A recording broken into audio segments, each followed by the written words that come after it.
Alors, aujourd'hui, on commence un atelier. Donc, on a intitulé cet atelier La construction du temple. Je reprendrai des versets bibliques là-dessus. Je vous donnerai un petit enseignement par rapport à ce que j'ai reçu, ce que j'ai pu voir. Et pour l'instant, on va travailler sans filet, c'est-à-dire que on a simplement, puisqu'on est en atelier, c'est-à-dire que chacun va essayer de réfléchir par rapport à lui-même. J'ai reçu quelques mails. D'ailleurs, Daniel a écrit tout un topo extraordinaire par rapport à l'ensemble des enseignements que nous avons déjà eus avec l'arbre de vie. Alors, l'idée est là, c'est que avant de regarder la théorie des commentaires qu'on pourrait avoir là-dessus, comme c'est écrit, construisez-moi un temple afin que je réside en vous. La question se pose d'abord, pourquoi un temple? Salomon lui-même dit, mais pourquoi construire un temple? Le divin est dans tout. Est-ce qu'on a besoin d'un temple? À quoi sert le temple? Je parle du temple réel, hein, tel qu'il va être construit.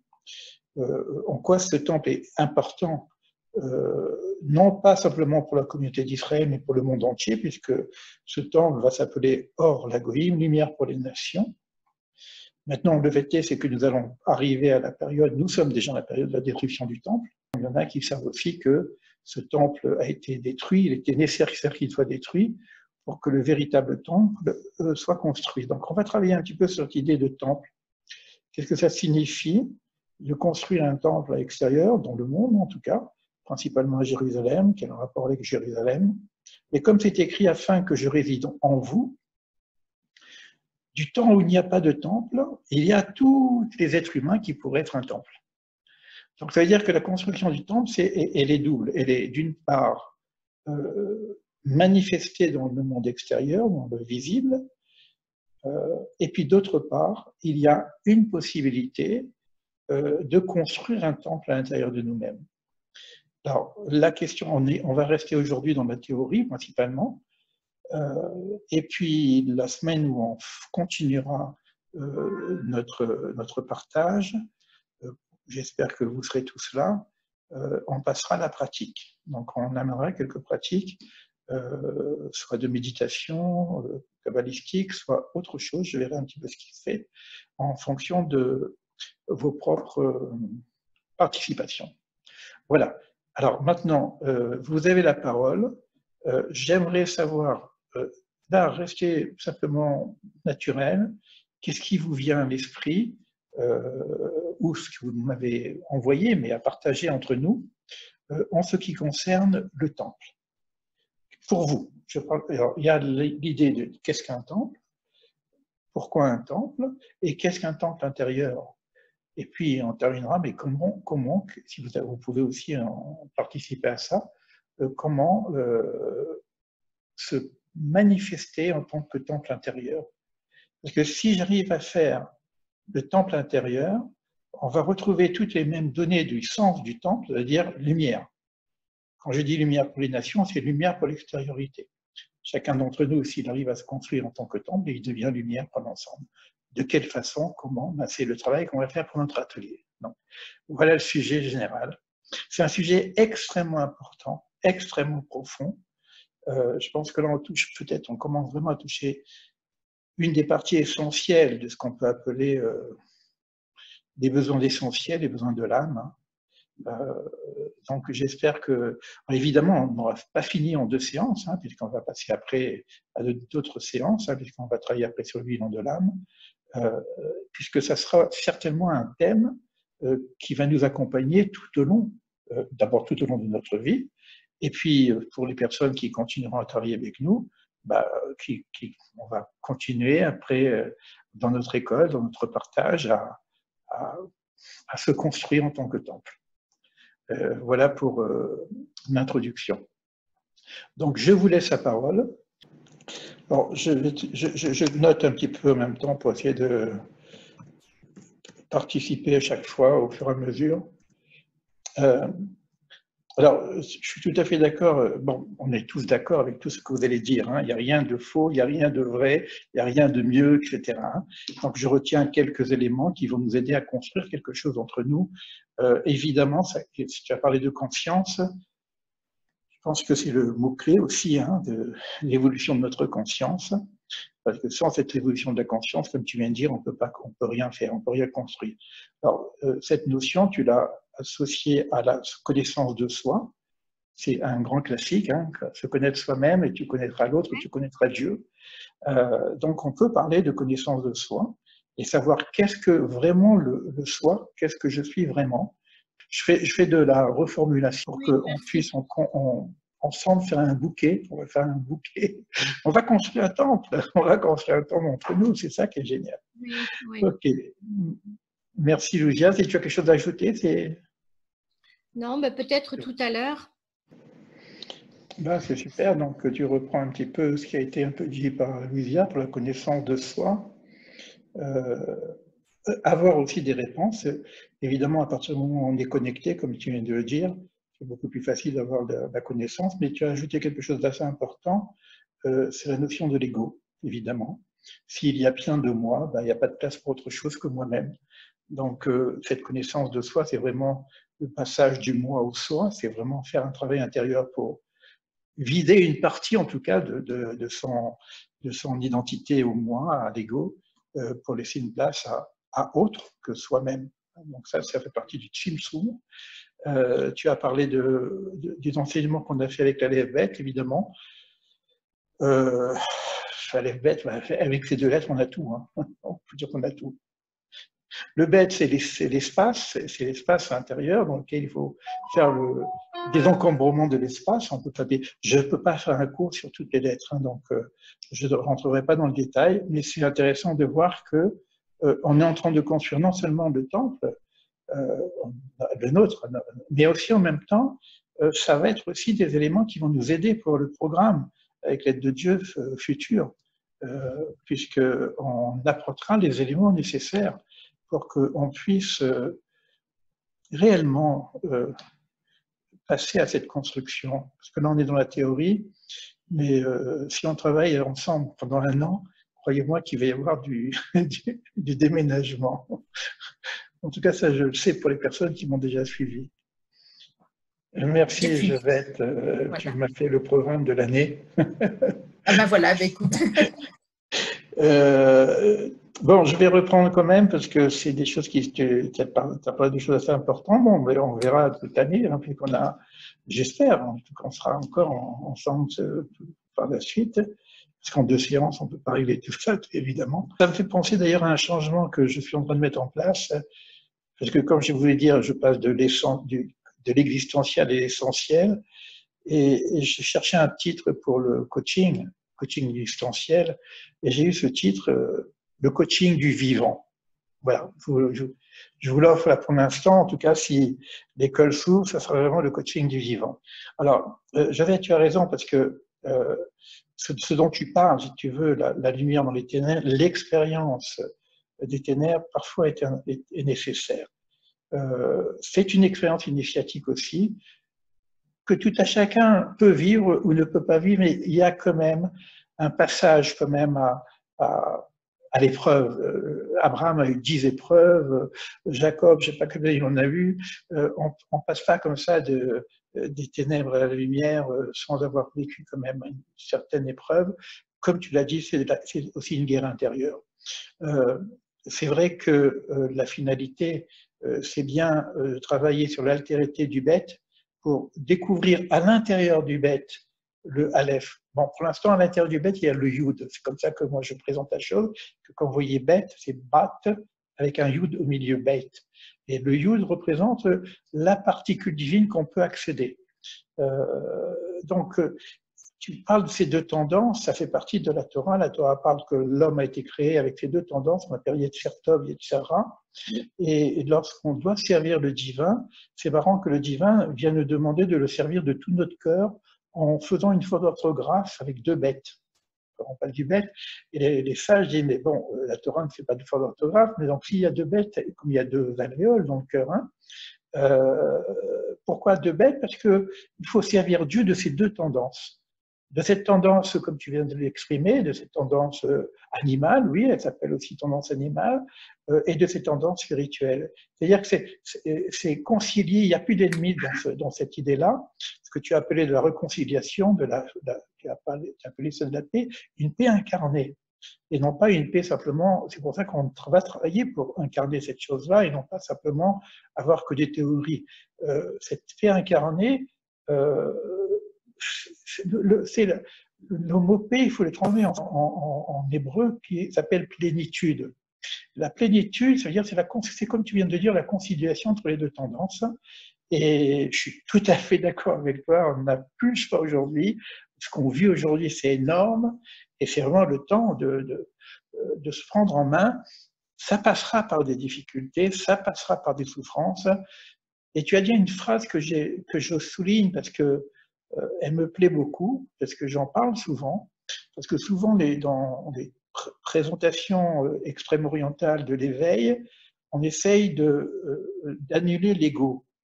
Or, ce n'est pas une question d'annuler l'ego, c'est une question d'en faire un partenaire. Et tu as dit la phrase « l'ego comprend ». Mais notre ego, elle n'a pas envie de vivre, parce qu'elle sait très bien qu'elle est éphémère. Donc, elle a envie qu'on réussisse le challenge. Donc, quelque part, on peut faire notre ego un partenaire. C'est ce que tu as dit, hein, je le reprends ça. Complice même. Complice. Oui, partenaire et complice. Donc, mais c'est très malin. Il faut savoir travailler avec, parce que si on triche avec lui, non. Alors lui, il sait nous donner les coups de bâton derrière. Hein. C'est-à-dire qu'on a une démarche spirituelle, mais l'ego, il vient dire oui, mais oh. Parce que c'est un gros morceau. En tout cas, bon, on parle de la construction intérieure. Et moi, cette image qui me vient un petit peu, un temple, c'est des murs, mais c'est le vide à l'intérieur qui fait le temple, on est bien d'accord. C'est l'espace vide, une maison, c'est pareil. Ce sont des murs, mais c'est l'espace à l'intérieur qui font le temple. Or, les murs, c'est l'extériorité. Mais si j'ai pas de mur, j'ai pas de temple. Ça veut dire en même temps, si j'ai pas d'ego, j'ai pas de vide, parce que ça part dans tous les sens. Donc l'ego, il va donner les limites quelque part, il va donner la structure du temple en termes extériorité, et c'est à nous de créer le vide à l'intérieur pour ne pas rester collé contre les murs. Moi, j'appelle ça coller à la tapisserie. On arrête sur ça, parce qu'on va faire une conférence complètement sur ça. On laisse la parole à d'autres personnes pour partager. En tout cas, bon, merci Josette pour ta participation. Oui, bah, écoute, Béatrice, c'est une belle rencontre de toute façon. Se rencontrer, pour moi, c'est un cadeau, parce que la lettre, c'est ce qui m'a fait revenir au judaïsme, et se rencontrer grâce à une vidéo ou une conférence sur les lettres, pour moi, c'est un vrai cadeau. En tout cas, merci, on aura travaillé sur ça. Je rajoute quand même quelque chose qui est extrêmement important, c'est l'accueil et la bienveillance.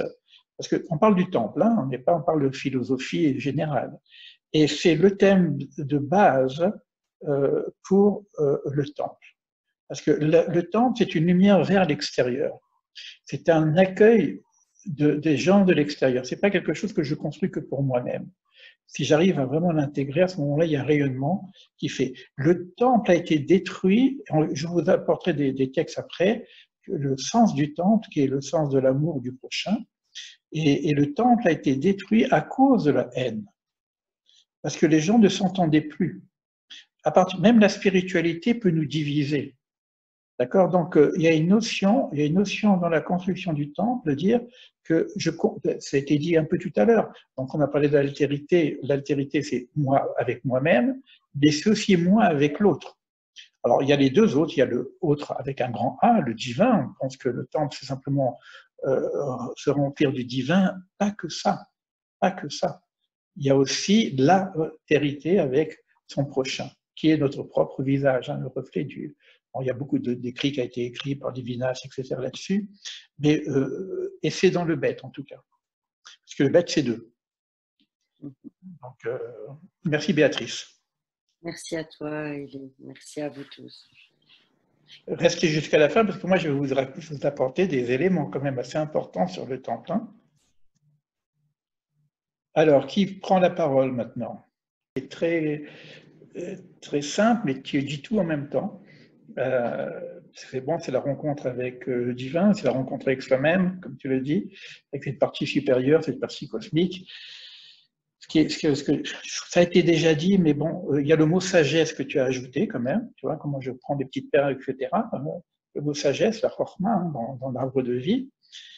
Et on peut dire quand même que c'est une quête de sagesse quelque part. D'accord? Et dans cette quête de sagesse, comme tu l'as dit, si je construis le temple à l'intérieur de moi-même, à ce moment-là, j'ai les réponses. Oui. Parce qu'il y a une question de responsabilité, c'est-à-dire donner les réponses à la situation, c'est ça la responsabilité que j'ai par rapport à chaque situation. J'ai une responsabilité de construire, de participer, d'être un acteur du changement, donc de construire quelque part, de participer à la construction du temple universel. Et quand je construis le temple à l'intérieur de moi-même, on a tous des difficultés, on a tous des questions, etc. Et là, moi, ce que j'accompagne, quand j'accompagne les gens au niveau de l'écriture, j'appelle ça la voix qui indique la voie. Donc, c'est les réponses. Et on travaille, on peut commencer, d'ailleurs, c'est un travail que je fais en rêve éveillé dirigé, c'est qu'on pose une question, je ne donne pas la réponse. Et on cherche la réponse à l'intérieur du temple de la personne. Je ressouligne encore, donner des réponses, c'est pas simplement donner des réponses à des questions, c'est aussi donner la réponse à notre responsabilité. Entendez bien ça, parce que c'est un travail énorme, parce que ça commence comme ça de toute façon, c'est prendre conscience que nous sommes un être de responsabilité. Oui. Merci Patricia. Merci. En effet, Rose Espérance, d'abord, la lettre même, c'est aussi une matrice, hein, donc ça peut être aussi une renaissance pour nous-mêmes. Et ce que tu viens de rajouter, que le temple, c'est pour accueillir toutes les nations, c'est une réalité hein, de la construction du temple, hein, c'est pas une synagogue hein, pour les juifs qui vont prier, c'est un temple qui est pour, il y a des textes qui parlent de ça, d'accueillir toutes les nations. Abraham lui-même, qui est le premier temple, on peut dire, par toi seront bénies toutes les familles du monde. C'est ça, Abraham, c'est ça le temple, Abraham. Hein. C'est toutes les familles du monde, c'est pas simplement sa petite famille. Ça veut dire donc, et ça c'est important, et on va le retrouver dans les textes, hein, tout à l'heure, si j'ai un peu de temps, je vous parlerai des textes. Ça veut dire donc que quand je me construis pour moi-même, je ne me construis pas pour moi-même. C'est-à-dire que quand je me construis aussi par rapport à cette dimension collective et pourquoi pas cette dimension Klalid Olam, universelle. Donc, se construire un temple pour soi-même, c'est pas pour soi-même évidemment, c'est aussi pour pouvoir accueillir d'autres personnes. Ok pour cette rajout, Rose Espérance. Et Josette, on sera obligé quand même de revoir le texte de la Tour de Babel, parce que Babel, ça veut dire Bilboul, hein, mélange, confusion. Il faut savoir pourquoi le divin a mis la confusion pour que la tour de Babel ne se construise pas. Et c'est fondamental. Je ne peux pas faire le détail ici, mais la tour de Babel, je pourrais presque te dire, c'est le contraire de la construction du temple, puisque le divin lui-même le refuse. Donc il faut bien comprendre ce qui s'est passé. On aura un tikkun à faire. Bon, ça passe par les langues, évidemment, mais je ne peux pas faire le cours complètement sur la tour. C'est énorme, c'est très important. Toutes les erreurs, j'en ai parlé, toutes les erreurs bibliques, il va falloir savoir de quelle façon nous, on peut se positionner pour éviter justement cette erreur. La tour de Babel, il y a une erreur fondamentale qu'il y a eu, c'est ce qu'on appelle l'impérialisme religieux. C'est-à-dire qu'ils voulaient faire une tour, une forme de tous pareils, quoi. Alors, c'est pas ça le projet divin. Tu vois, l'unité, c'est pas l'uniformité. Donc ça, on en reprendra. Il y a eu plusieurs tentatives d'impérialisme religieux et la Tour de Babel et cette tentative. Ils avaient une langue commune et cette langue commune a été enlevée. Donc ils sont restés avec leur dialecte et à ce moment-là, il y a eu la confusion des langues. Et c'est cette langue commune qu'il faut retrouver pour ramener justement l'unicité entre tous les peuples. Il y a un travail énorme à faire sur la Tour de Babel, mais ça fait partie vraiment du tikkun olam, de réparation universelle. Et j'espère qu'on aura suffisamment de temps pour parler de cette chose-là. Mais si on prend au fur et à mesure la dégradation, on a la chute d'Adam, on a le déluge, Et puis on a excusez-moi, on a le crime de fraternité. Je crois que c'est la première chose qu'il faut maintenant réparer, hein, c'est le crime d'Adam, Caïn et Abel. Et puis on descend quand il y a de chutes, et une de ces chutes, avant le déluge, il y avait déjà une tentative comme ça. Je vous montrerai ça dans les textes, c'est vraiment magnifique en même temps qu'on le comprend. Il y a un vrai tikkun à faire, et le temple lui-même, comme il était un rassemblement justement des peuples, le temple est la réparation de la tour de Babel. Vraiment, vraiment, c'est ça au niveau, on va dire au niveau universel, le temple va travailler sur la réparation de la tour de Babel de façon à ce que les nations reviennent, puissent retrouver un langage commun, tout en restant avec leur identité, leur singularité. Donc on en reparlera de ne pas confondre l'universel et l'universalité, c'est-à-dire que l'universel n'est pas l'uniformité. C'est un peu ça la question le problème de la tour de Babel. Il y a d'autres choses dans Babel, hein, qui sont beaucoup plus importantes. On en reparlera une autre fois, c'est avec l'aide de Dieu, mais on pourra faire un atelier spécifique sur la tour de Babel. Non, c'est très bien ce que tu dis, Marie-Pascale, tu rajoutes quand même quelque chose d'important, c'est la notion de sainteté. Alors, c'est vrai que on traduit sainteté, moi j'aime pas trop ce terme, cette traduction, quand on dit la terre sainte, moi je dis plutôt la terre enceinte. Alors, la mise à part, c'est une bonne traduction. C'est vrai qu'on va séparer la sainteté de ce qu'on appelle le chol, le profane. Et c'est vrai que c'est pas facile, c'est vrai que ça demande une certaine discipline. On peut pas prétendre à une certaine spiritualité si on n'a pas une certaine discipline. Alors, en fonction de la tradition qu'on vit, bon, évidemment, on a une certaine discipline et ça nous permet justement de purifier quelque chose. Donc, moi j'ai un livre magnifique qui s'appelle Messilat des Shalem, je ne vais pas vous faire ce livre-là, mais du Ramchal, mais vous avez pratiquement tout le cheminement justement initiatique pour arriver à ce niveau de sainteté. C'est le mot kadosh, ça veut dire sainteté, c'est kadosh, hein, avec le kouf. Alors c'est marqué, hein, soyez saints parce que je suis saint. Mais bon, ça veut dire quoi? À quel niveau? C'est-à-dire quelque part, c'est vrai que bien qu'on soit dans l'accueil, bien qu'on soit dans l'ouverture, on n'est pas dans le mélange. C'est-à-dire qu'il va y avoir une certaine discipline, une certaine distinction nécessaire. On n'est pas dans l'humanisme, on est dans un travail spirituel et initiatique. C'est-à-dire que on ne va pas tout mélanger, donc ça va demander une certaine discipline. Et tu as raison, Marie-Pascale, c'est pas facile. C'est pas facile. C'est pas facile. Ok. Il faut creuser, il faut travailler. Je suis tout à fait d'accord avec toi. Et après, on voit, bon, si vous rentrez dans des disciplines spirituelles, alors soit vous les avez par l'épreuve naturellement, soit vous avez par des recommandations, soit vous suivez un enseignement, et puis l'enseignement vous donne un petit peu la trace un petit peu des choses à faire. Puis la Torah elle-même, de toute façon, la Torah, c'est un enseignement aussi, qui propose un cheminement. Alors, dans la Torah, il va y avoir un cheminement singulier pour le peuple d'Israël, et il y a aussi un enseignement universel pour l'ensemble des nations. Si je prends la Torah comme support. Bon, moi, pour l'instant, je prends la Torah comme support, hein, puisque c'est mon travail, quoi. Je peux pas, ça ne veut pas dire que je ne connais pas les autres supports, et certains supports que j'apprécie beaucoup, qui peuvent donner quelques pistes aussi, hein, de discipline, hein, donc il n'y a aucun souci là-dessus. Mais en tout cas, bon, là, on garde cette notion de sainteté dans l'ensemble de notre bouquet nécessaire à la construction du temple.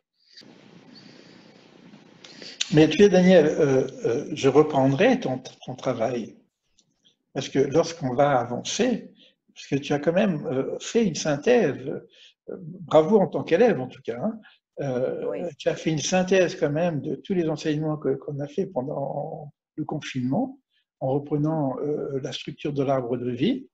Et je me rappelle aussi ce que tu avais écrit pendant le voyage. Oui. Le monde est un monde de préparation, c'est un corps d'or, prof d'or oui. Pour le monde en devenir. Et oui. tu as dit le mot, peut-être qu'il fallait la rajouter, tu vois, que tu n'es pas venu pour rien. la notion de Géoula. Hein. C'est que quand on parle de ce grand changement, de cette grande mutation, les gens voient la catastrophe. C'est vrai, parfois ça passe par des choses dures. Là, on passe par quelque chose de difficile. Hein. Le corona, c'est pas facile. Les guerres, c'est pas facile. Mais la finalité, c'est la Géoula. C'est-à-dire que la Géoula, c'est la délivrance. Hein. Donc, on est en train de renaître nous-mêmes. Hein. La notion de Géoula, c'est la délivrance. Donc, et là, on est dans une attente, quelque part, et l'attente s'appelle l'exil. Voilà, en gros, hein. L'Égypte, l'exil, sortie d'Égypte, délivrance. Mais c'est la même chose. C'est-à-dire que ce qu'on a vécu, parce que l'Égypte, c'est une forme de préfiguration de ce qu'on va vivre à la fin des temps. Donc, ça s'appelle la délivrance. D'ailleurs, c'est la fête de la délivrance, la fête de la liberté, etc. Donc, on sort d'Égypte et on sort de notre Égypte intérieure aussi. Pas que il n'y a pas d'Égypte aujourd'hui. Je ne parle pas de l'Égypte géographique. Hein. On parle du principe d'Égypte qui est l'étroitesse, qui est aussi là. Dans l'Égypte, il faut penser aussi au temps. Les gens sont prisonniers par le temps. D'ailleurs, je vais vous dire deux choses. Hein. Les freins qu'il y a pour que les gens participent, c'est quoi? L'argent et le temps. J'ai pas le temps, j'ai pas l'argent. C'est toujours pareil. Hein. Donc, on a ce principe-là de d'étroitesse qui s'appelle l'Égypte. Et cette libération, c'est justement sortir de la pression du temps. L'Égypte, c'est avoda kasha, tu vois, donc c'est l'asservissement par le temps et par le travail. Si j'ai pas un espace vide de liberté, c'est pour ça que j'ai parlé d'études tout à l'heure, un espace vide de liberté pour pouvoir être en relation avec moi-même, être en relation avec le divin, comment je peux me délivrer? Alors, les gens, ils attendent aussi la délivrance, c'est-à-dire que il y a le Mashiach qui vient, le Messie vient, il me prend, hop, je suis sauvé. Mais qu'est-ce que moi j'ai fait pour être sauvé? D'ailleurs, ce que j'ai écrit, parce que je vais avoir un petit article là, sur l'ouvrage de la délivrance, et on me demande si on est dans l'époque de la délivrance. C'est sûr qu'on est dans l'époque de la délivrance, mais la question est qu'on a chacun à participer, à faire quelque chose pour que cette délivrance passe au niveau du visible. Potentiellement, c'est le Réchimo dont j'ai parlé tout à l'heure, il est là. Donc, alors, les événements qu'on va vivre, alors d'un côté, ça va être un peu des épreuves, mais la finalité, c'est la Géoula, quoi. Et on est vraiment dans cette époque. On est dans cette époque. Dans le terme biblique, on appelle que ce monde tel que nous le connaissons, il est dans l'ordre de Esther Panim, la face cachée. Et plus encore, il y a des moments où c'est extrêmement difficile, comme la Shoah par exemple, on voit ça pendant Purim aussi, Astir Esther Panim, caché, je cacherai ma face. Et que face cachée, ça va, on sait qu'il est là, mais il est caché. Mais caché, je cacherai ma face, et qu'on ne sait même plus qu'il est caché. D'accord? Et la délivrance, c'est le dévoilement. C'est que des gens disent, bon, ça y est, il y a une réalité du divin dans ce monde. Ça fait partie de la délivrance. C'est ça aussi le temple, la construction du temple. Hein, c'est pas simplement vivre à l'intérieur un sentiment de présence, c'est aussi une visibilité dans le monde. C'est pour ça Or la Goyim, lumière pour les nations. C'est-à-dire qu'il y aura une visibilité. C'est pas simplement ça y est, moi j'y suis, je suis le bon Dieu, etc. Non, c'est pas ça. Il y a une visibilité, il y a une présence manifeste dans le monde. Et quand on sortait d'Égypte, on disait que les servants disaient « cela est Dieu », c'est-à-dire qu'ils avaient une visibilité directe. Et on dit que dans la délivrance, c'est que la connaissance divine sera donnée à tout à chacun.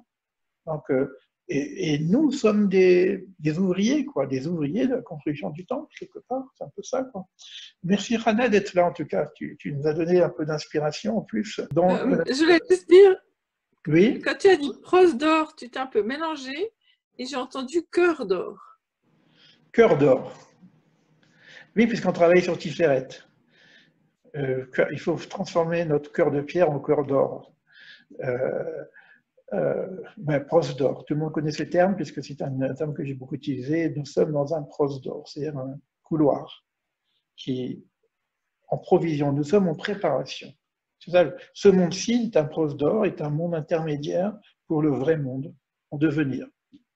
Donc, et nous sommes nous-mêmes des êtres en potentiel. On n'a pas fini notre construction. On n'est pas fini. Il faut accepter cette idée. Depuis la chute d'Adam Arishon, déjà, on ne ressemble plus au projet divin tel qu'il a été fait. La preuve, c'est qu'on est mortel, puisqu'on dit qu'après la faute, on devient mortel. Donc, il faut retrouver un petit peu cette lumière éternelle qui avait du temps du Gan Eden, mais qui est encore en trace à l'intérieur de nous-mêmes. Voilà, ça c'est le Réchimon. On en a dit des choses, hein? Oui. Voilà le programme pour, pas pour l'année, hein, pour la vie. Si on continue, on verra avec l'aide de Dieu ce qui nous est donné à faire. Et je vous dis donc dans 15 jours. Merci. Vous voulez dire quelque Beaucoup. chose? De toute façon, Élie, on aura le webinaire complet, hein, puisque c'est le petit groupe. Alors, il y C'est aura ça. deux choses, parce que moi, comme il y a eu beaucoup de perturbations, je ne veux pas... il y a des parties qui sont quand même importantes à partager. On n'est pas simplement confinés entre nous. Il y a des parties qui sont assez importantes quand même à partager avec l'extérieur.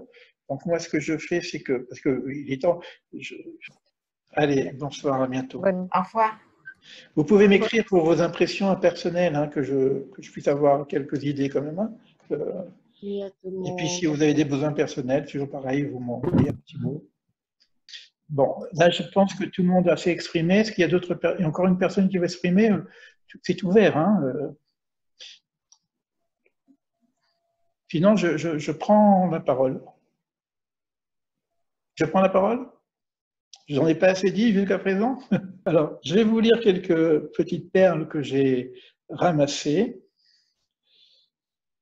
Alors, j'espère que je vais pouvoir le faire sans vous perdre.